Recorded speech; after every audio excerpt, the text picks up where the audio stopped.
الحمد لله رب العالمين والصلاة والسلام على أشرف الأنبياء والمرسلين نبينا وحبيبنا محمد بن عبد الله صلوات الله وسلامه عليه. اللهم علمنا ما ينفعنا وانفعنا بما علمتنا وزدنا علما. اللهم ارزقنا الإخلاص في القول والعمل. اللهم ارزقنا الإخلاص في القول والعمل. اللهم ارزقنا الإخلاص في القول والعمل. اللهم اغفر لنا ولمشايخنا ولكل من أعاننا في طلب العلم ووالدينا ووالديهم والحاضرين والمسلمين جميعا. اما بعد، آج ہم نے انشاءاللہ تعالی مذہب شافعی کے مراحل پڑھنے ہیں کہ یہ مذہب شافعی مختلف مراحل پہ گزر کے ہم تک پہنچا ہے، وہ مراحل ہم نے پڑھنے ہیں۔ مذہب شافعی جو ہیں، اس سے پہلے ہم مذہب حنفی اور مذہب مالکی کے مراحل پڑھ چکے ہیں کہ کتنے مراحل پہ گزر کے آیا ہیں۔ مذہب مالکی اور مذہب حنفی جو ہیں 3 مراحل پہ گزرے ہیں، لیکن مذہب شافعی جو ہیں اس کو ہم نے تقسیم کیا 4 مرحلوں پہ، اور آپ دیکھ لیں گے کہ یہ 4 مرحلوں پہ ہم نے کیوں تقسیم کیا۔ بعض علماء نے 3 مرحلے پہ تقسیم کیا ہوا ہے، 3 مراحل پہ، لیکن ہم نے 4 پہ تقسیم کس لیے کیا ہے وہ انشاءاللہ آگے بتاؤں گا آپ کو۔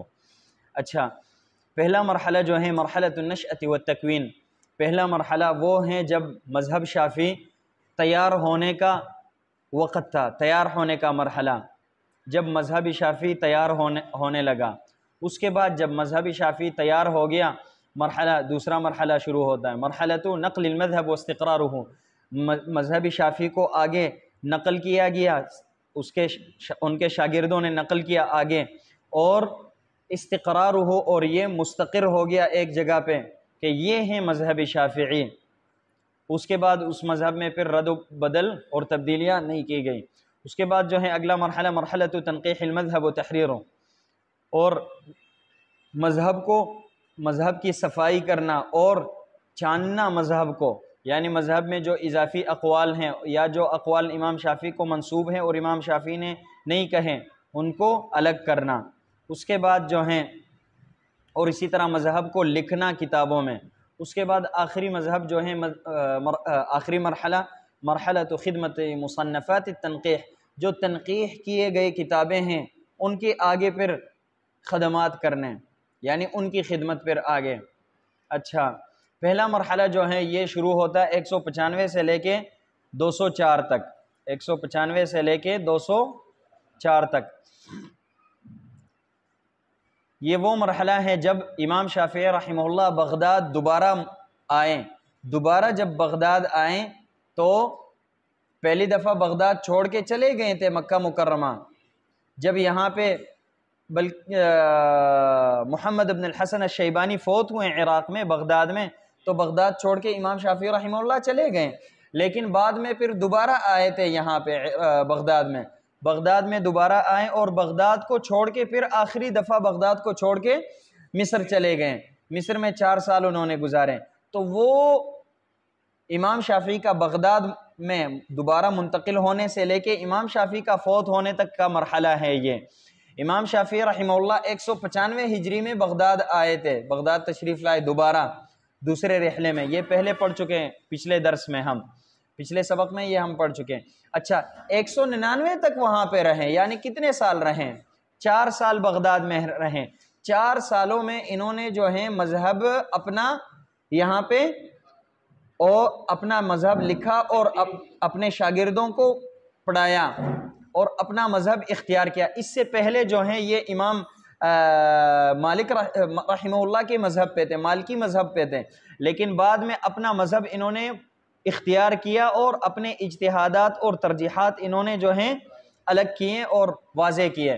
یہاں پہ انہوں نے عراق میں رہتے ہوئے انہوں نے 2 کتابیں لکھی، الحجہ فقہ کی کتاب اور اسی طرح الرسالہ، یہ 2 کتابیں انہوں نے لکھی۔ بعد میں جب بغداد چھوڑ کے، عراق چھوڑ کے، کس لیے چھوڑ کے گئے تھے مصر؟ نہیں، وہ تو پہلی دفعہ محمد بن الحسن کے وجہ سے چھوڑ کے، دوسری دفعہ اب یہ دوسری دفعہ چھوڑ کے جا رہے ہیں، مصر جا رہے ہیں۔ مامون کی خلافت میں خلق القرآن والے مسئلے جب شروع ہو گئے، اور بلکہ خلق القرآن سے پہلے جب انہوں نے دیکھا کہ مامون نے معتزلہ کو اپنے قریب کیا اور اہل سنہ کو دور کیا، تو انہوں نے کہا کہ یہاں پہ عراق میں رہنے کا کوئی فائدہ نہیں اور میرا رہنا یہاں پہ مشکل ہو رہا ہے، تو اس لیے انہوں نے بغداد کو چھوڑ کے، عراق کو چھوڑ کے مصر چلے گئے۔ بغداد جو ہے عراق کا عاصمہ ہے، دارالخلافہ۔ اچھا، مصر 199 میں مصر گئے اور پھر وہاں پہ 204 تک رہیں، 204 ہجری میں فوت ہوئے، یعنی کتنے سال مصر میں رہے امام شافعی رحمہ اللہ؟ 4 سال، 4 سال رہیں۔ تو 4 سال میں انہوں نے وہاں پہ ایک اور کام کیا، ہم پہلے پڑھ چکے کہ وہاں پہ جا کے انہوں نے، ابھی تک جو ہے امام مالک کا علم ان کے پاس تھا اور امام ابو حنیفہ کا، وہاں پہ جا کے ان کے پاس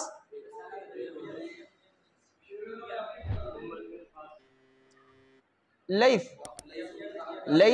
ابن سعد کا جو علم تھا وہ بھی ان کے پاس آ گیا، وہاں پہ اور تبدیلیاں انہوں نے کی، تو اس لیے اس کو کہا جاتا ہے پرانے مذہب کو مذہب قدیم اور نئے کو کہا جاتا ہے مذہب جدید۔ وہاں پہ جا کے امام شافعی رحمہ اللہ نے 2 کام کیے، فقہ کی کتاب انہوں نے لکھی تھی مذہب قدیم میں، اور اصولی فقہ کی کتاب بھی لکھی تھی انہوں نے۔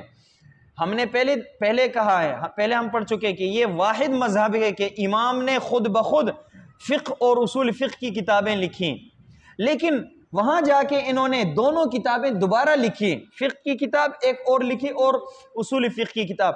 فقہ کی کتاب جو لکھی اس کا نام رکھا الام، کتاب الام، وہاں پہ لکھی تھی الحجہ، اور اصول فقہ کی کتاب جو لکھی الرسالہ، دوبارہ تحریر کی۔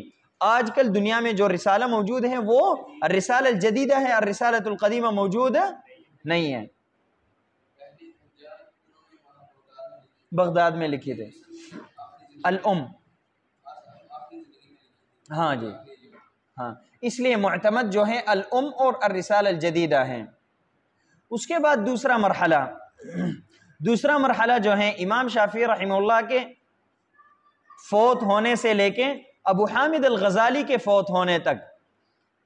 امام ذہبی رحمہ اللہ ان کے بارے میں کہتے ہیں کہ حجت الاسلام و اعجوبۃ الزمان، ابو حامد الغزالی صاحب المستصفى، مستصفى والے، یہ 505 ہجری کو فوت ہوئے ہیں۔ وعلیکم السلام ورحمۃ اللہ۔ اچھا، امام شافعی کے فوت ہونے سے لے کے دوسرا مرحلہ شروع ہوتا ہے کب تک؟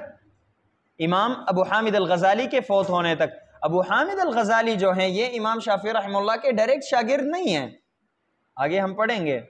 اچھا، یہ دوسرا مرحلہ جو ہیں، اس کے پھر آگے 2 مرحلے ہیں۔ جس طرح پہلے مرحلے کے اندر 2 مرحلے تھے، ایک امام شافعی کا رحمہ اللہ کا عراق میں رہنا، دوسرا جو ہے مصر میں رہنا، اسی طرح اس کے اندر بھی 2 مرحلے ہیں۔ دوسرا مرحلہ ہے، ہم نے کہا نقل المذہب و استقرارو، 2 مرحلے ہیں اس کے اندر۔ پہلا مرحلہ جو ہے وہ شروع ہوتا ہے امام شافعی رحمہ اللہ کے فوت ہونے سے لے کے امام شافعی رحمہ اللہ کے آخری شاگرد کے فوت ہونے تک۔ آخری شاگرد کون ہے امام شافعی کے فوت ہونے والے؟ آخری شاگرد الربیع ابن سلیمان المرادی، راویۃ المذہب، راویۃ الشافعی۔ 270 میں امام ربیع ابن سلیمان المرادی فوت ہوئے، تو 204 سے لے کے 207 تک یہ پہلا مرحلہ ہے، اس دوسرے مرحلے کے اندر پہلا مرحلہ۔ اچھا، دوسرا مرحلہ شروع ہوتا ہے راویۃ المذہب الربیع ابن سلیمان المرادی کے فوت ہونے سے لے کے ابو حامد الغزالی کے فوت ہونے تک، تو ان دونوں کو جمع کر کے ایک مرحلہ بنتا ہے۔ پہلے مرحلہ میں جو ہے کیا ہوا؟ پہلے مرحلہ میں روایت الاصحاب لمذہب الامام الشافعی ونقلہ، امام شافعی کے شاگردوں نے امام شافعی کے اقوال نقل کیے، بالذات امام شافعی کے کون سے شاگرد؟ کون سے شاگرد؟ امام شافعی کہاں فوت ہوئے؟ مصر میں۔ تو کون سے شاگرد امام شافعی کے؟ طبعاً مصری شاگرد۔ آگے کتابیں جب پڑھیں گے انشاءاللہ، کتابوں کے بارے میں وہاں پہ پڑھیں گے انشاءاللہ کہ سارے شاگرد جو ہیں امام شافعی کے مصری ہیں وہاں پہ، پھر کچھ یہاں سے عراق سے بھی ساتھ چلے گئے تھے، کچھ وہاں مصری شاگرد تھے ان کے، ہاں اکثر مصری تھے۔ تو انہوں نے امام شافعی کے اقوال کو آگے لوگوں تک پہنچایا، آگے نقل کیا۔ اس کے بعد جو ہیں الربیع ابن سلیمان کے فوت ہونے کے بعد استقرار المذہب مستقلا بفقہائہ و مصنفاتہ، یہ مذہب جو ہے مستقل بن گیا کہ امام شافعی کا یہ مذہب ہے، لیکن اس فترے میں دو کام ہوئے۔ پہلا کام یہ ہوا کہ مذہب شافعی کے جو علماء تھے، جس طرح مذہب مالکی کے علماء اور جس طرح مذہب حنفی کے علماء مختلف مدارس میں تقسیم ہوئے، اسی طرح مذہب شافعی کے علماء دو مدارس میں تقسیم ہوئے، مدرسۃ العراقیین اور مدرسۃ الخراسانیین، مدرسۃ العراقیین اور مدرسۃ الخراسانیین۔ اچھا، یہ تقریباً چوتھے اور پانچویں ہجری میں مدرسۃ العراقیین اور مدرسۃ الخراسانیین دو مدرسے بنے۔ ایک کام یہ ہوا۔ دوسرا کام پھر یہ ہوا کہ بعد میں کچھ علماء پیدا ہوئے جنہوں نے ان دونوں مدرسوں کو ایک بنایا، بالتالی آگے دو مدرسے ختم ہو گئے، دوبارہ ایک مدرسہ بن گیا۔ اس لیے ہم نے یہاں پہ تشجیر میں وہ نہیں لکھا ہے۔ طبعاً ربیع بن سلیمان 270 میں فوت ہوئے، اور یہ مدارس جو یہ تیسرا قرن ہے، چوتھے قرن میں، قرن الرابع اور قرن الخامس میں یہ پیدا ہوئے ہیں، صحیح ہے۔ 300 ہجری سے لے کے 301 ہجری سے لے کے 500 ہجری تک دو قرنوں میں یہ دو کام ہوئے۔ پہلا کام یہ ہوا کہ دو مدارس بنے، مدرسۃ العراقیین اور مدرسۃ الخراسانیین۔ دوسرا کام یہ ہوا کہ دونوں مدرسوں کو پھر ایک بنایا گیا۔ امام نووی رحمہ اللہ فرماتے ہیں دونوں مدرسوں کے بارے میں، دونوں مدرسوں میں فرق کیا تھا؟ دونوں مدرسوں میں فرق یہ تھا، امام نووی رحمہ اللہ فرماتے ہیں وَاعْلَمْ أَنَّ نَقْلَ أَصْحَابِنَا الْعِرَاقِيِّينَ لِنُصُوصِ الشَّافِعِيِّ وَقَوَاعِدِ مَذْهَبِهِ وَوُجُوهِ مُتَقَدِّمِي أَصْحَابِنَا أَتْقَنُ وَأَثْبَتُ من نقل الخراسانیین غالباً، کہتے ہیں خراسانیین جب امام شافعی کا ایک قول نقل کریں اور عراقیین نقل کریں تو کہتے ہیں عراقیین کا قول یہ اثبت اور اتقن ہوتا ہے خراسانیین سے، لیکن والخراسانیون احسن تصرفا وبحثا وتفریعا وترتیبا غالبا، لیکن خراسانیین کا طریقہ جو ہے یہ کیا ہے؟ یہ تفریعات میں، فروعات فقہیہ، استنباط میں یہ عراقیین سے اچھے ہیں۔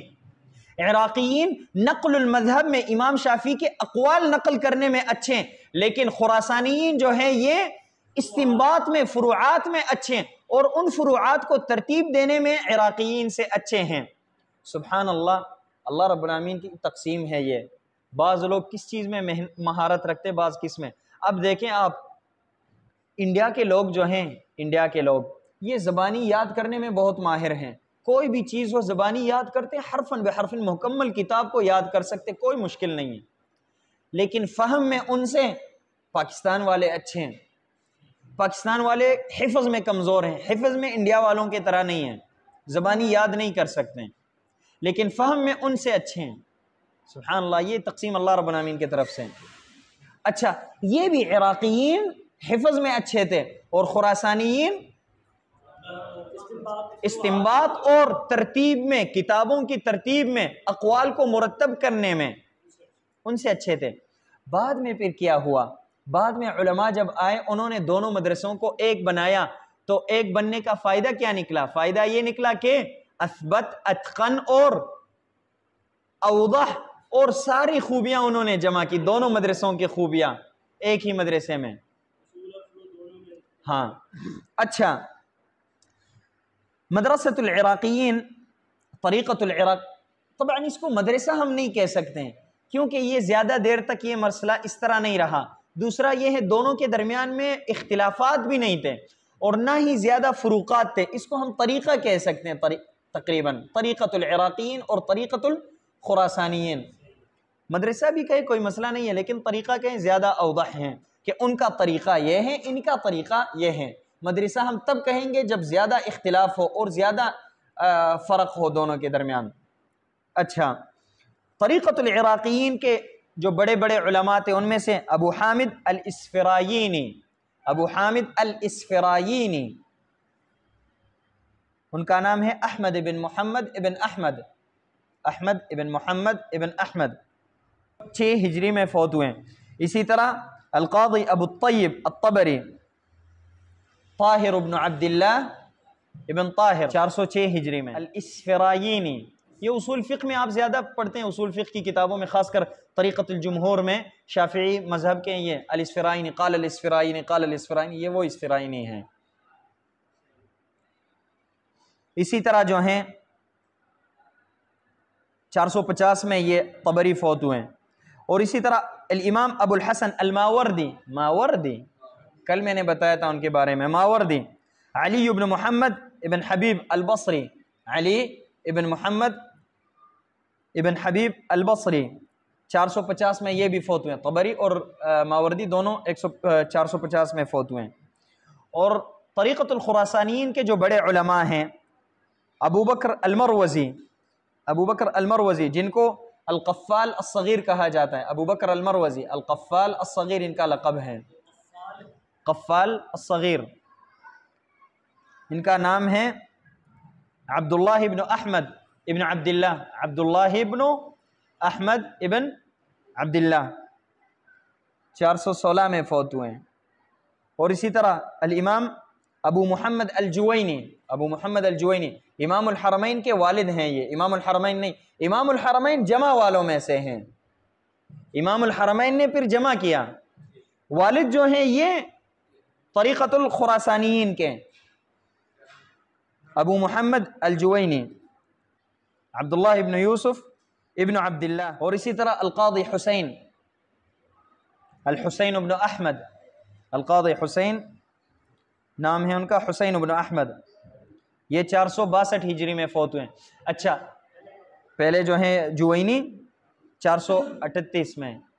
اس کے بعد جو ہیں پھر علماء نے کیا کیا، ان دونوں مدرسوں کو ایک بنایا، ایک بنایا. اتقان اور ترتیب میں طریقۃ العراقیین میں اتقان زیادہ تھا، طریقۃ الخراسانیین میں ہاں ترتیب. تو انہوں نے کیا کیا، اتقان اور ترتیب کو جمع کر کے دونوں کو ایک ہی پلیٹ فارم پہ جمع کیا، ایک ہی کتاب میں دونوں طریقوں کو، دونوں فائدوں کو جمع کیا انہوں نے، دونوں خوبیوں کو. اچھا ان کے جو بڑے علماء ہیں الامام الرویانی، رویانی 501 ہجری میں فوت ہوئے ہیں. اور اسی طرح جو ہیں ابن الصباغ 477 میں فوت ہوئے ہیں، ابن الصباغ. اور اسی طرح امام الحرمین الجوینی 478 میں فوت ہوئے ہیں، وہ جوینی کے بیٹے ہیں. والد جو ہیں وہ 438 میں فوت ہوئے ہیں اور یہ 478 میں. اپنے والد کے کتنے سال بعد فوت ہوئے ہیں؟ یہ 30 نہیں، زیادہ 40 سال بعد، مکمل اپنے والد کے 40 سال بعد فوت ہوئے ہیں یہ. اور اسی طرح ابو بکر الشاشی، ابو بکر الشاشی 505 میں فوت ہوئے ہیں. اور حجت الاسلام وعجوبۃ الزمان ابو حامد الغزالی یہ 505 میں فوت ہوئے. انہوں نے پھر کیا کیا، دونوں طریقوں کو جمع کیا، ترتیب اور اتقان میں انہوں نے جمع کیا. تیسرا مرحلہ شروع ہوتا ہے، مرحلہ تنقیح المذہب و تحریرہ. 505 ہجری سے لے کے، یعنی ابو حامد الغزالی کے فوت ہونے کے بعد کب تک ہیں یہ؟ 1004 تک، 1004 ہجری تک، 1004 ہجری تک، امام شمس الدین الرملی کے فوت ہونے تک، شمس الدین الرملی کے فوت ہونے تک. یہ مرحلہ جو ہے 3 مراحل پہ گزرا ہے، یہ مرحلہ 3 مراحل پہ گزر کے آیا ہے.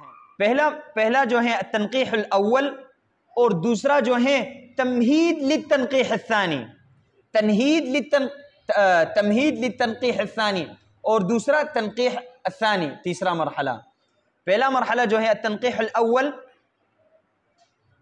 تنقیح الاول شروع ہوتا ہے 505 ہجری سے لے کے 676 ہجری تک، امام نووی کے فوت ہونے تک، امام نووی کے فوت ہونے تک. اس مرحلے میں امام رافعی اور امام نووی نے مذہب شافعی کو ترتیب دیا. پہلے جو ہیں امام رافعی نے، کل انشاءاللہ جب کتابوں کے بارے میں پڑھیں گے اس میں یہ وضاحت کریں گے کہ انہوں نے جو کام کیا تھا آگے پھر نووی نے انہی کے کاموں کو آگے منتقل کیا. تو پہلے رافعی، ان کے بعد نووی، نووی کے فوت ہونے تک یہ مرحلہ مکمل ہوتا. دوسرا مرحلہ جو ہے وہ شروع ہوتا ہے 676 سے لے کے 926 تک، امام نووی کے فوت ہونے سے لے کے امام زکریا الانصاری کے فوت ہونے تک، زکریا الانصاری کے فوت ہونے تک، یہ دوسرا مرحلہ۔ دوسرے مرحلے کا نام ہم نے کیا رکھا؟ پہلے کا ہم نے نام رکھا تنقیح الاول، دوسرے کا تمہید للتنقیح الثانی، مرحلہ تمہیدی ہے، یعنی یہ تمہید ہے دوسرے تنقیح کے لیے، کیونکہ ہم نے کہا کہ مذہب شافعی جو ہیں، اگر مذہب شافعی میں کہا جاتا ہے کہ رافعی اور نووی پہلے تنقیح میں اور اس کے بعد ابن حجر، ہیثمی اور رملی، یہ دو نہ ہوتے تو مذہب شافعی نے ختم ہو جانا تھا۔ انہوں نے مذہب شافعی کو برقرار رکھا، جس طرح مذہب حنبلی کے لیے جو حیثیت امام کس کی ہے؟ مالکی نہیں، حنبلی میں شیخ الاسلام ابن تیمیہ، ابن القیم، اسی طرح جو ہیں رافع اور نووی اور ان کے بعد جو ہیں ہیثمی اور رملی۔ اچھا، زکریا الانصاری، ان کی وفات 926 میں، 926 تک، یعنی نووی کے فوت ہونے سے لے کے زکریا الانصاری کے فوت ہونے تک یہ مرحلہ جو ہے یہ دوسرا مرحلہ ہے۔ پھر اس میں انہوں نے کیا کیا؟ رافعی اور نووی نے متقدمین کے جو دیکھیں ادھر اس مرحلے میں، یہ پہلے مرحلے میں تنقیح الاول میں رافعی اور نووی نے، متقدمین نے جو اقوال امام شافعی کے نقل کیے ان کو لے کے جو ہیں ان میں صحیح راجح قول کو اٹھا کے کتابوں میں انہوں نے ذکر کیا، جمع کیا۔ دوسرے مرحلے میں کیا ہوا؟ انہی کتابوں کی شروحات لکھی گئیں اور حواشی لکھی گئیں، یعنی امام نووی اور رافعی کی باتوں کی وضاحت انہوں نے کی۔ بعد میں آنے والے لوگوں نے پھر ان سے استفادہ کیا، یعنی استفادہ جو ہے ادھر سے کیا، نووی اور رملی کی کتاب، رافعی کی کتابوں سے، لیکن وضاحت اور سمجھنے کے لیے راستہ ہموار کس نے کیا؟ دوسرے مرحلے میں جو ہوا۔ اس کے بعد جو ہیں اس مرحلے میں جو ہیں مذہب شافعی کے جو علماء تھے، ابن الرفع اور اسی طرح تقی الدین السبکی، تاج الدین کے والد ہیں یہ، تقی الدین، ایک ہے تاج الدین ایک ہے تقی الدین، تاج الدین بیٹے ہیں اور تقی الدین والد ہیں۔ اسی طرح جو ہیں زرکشی اور بلقینی اور خاتمۃ المحققین شیخ الاسلام زکریا الانصاری، جب شیخ الاسلام کہا جائے تو زکریا الانصاری مراد ہوتے ہیں۔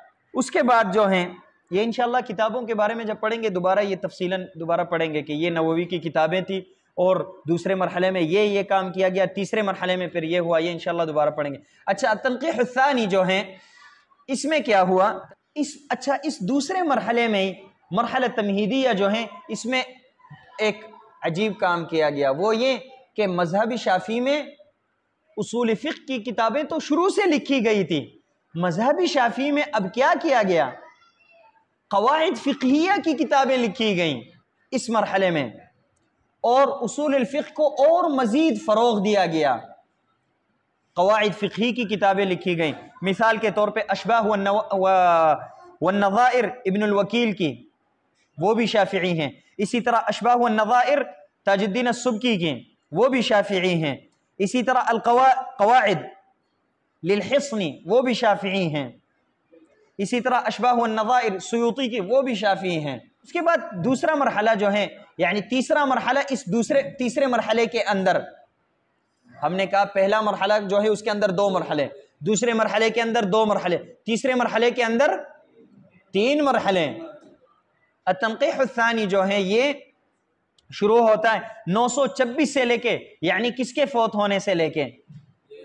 امام زکریا الانصاری کے فوت ہونے سے لے کے 1004 تک، یہ رملی کے فوت ہونے تک۔ رملی جو ہیں 1004 ہجری میں فوت ہوئے، 1004 ہجری میں رملی فوت ہوئے، رملی کے فوت ہونے تک۔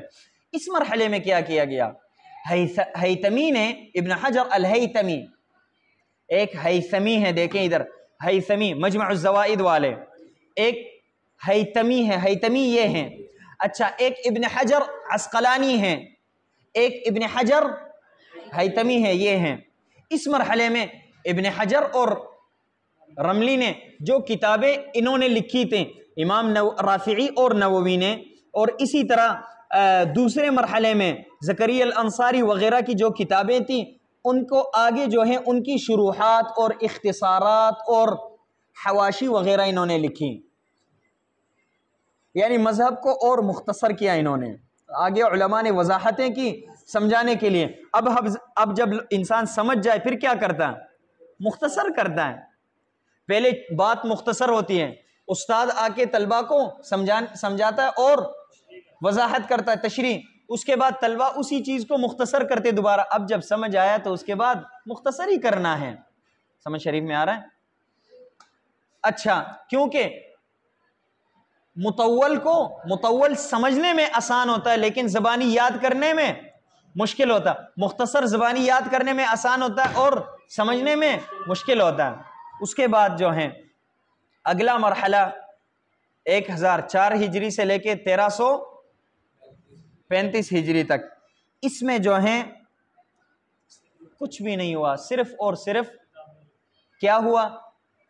پرانی کتابیں جو تھیں کیونکہ اعتماد ہو گیا، یعنی مذہبی شافعی مستقر ہو گیا، تنقیح بھی ہو گیا، سب کچھ ہو گیا، اب کیا رہ گیا؟ اعادت النظر اور ترتیب، پچھلی کتابوں کو ترتیب دینا، پچھلی جو کتابیں تھیں اس کا اختصار کرنا، مختصر کرنا، شروحات لکھنا وغیرہ وغیرہ۔ اس مرحلے کی جو کتابیں ہیں انشاءاللہ کل پڑھیں گے تفصیل کے ساتھ۔ قلیوبی کی جو حاشیے ہیں، اسی طرح عمیرہ کی، اسی طرح جلال الدین المحلی کی شروحات، شبرا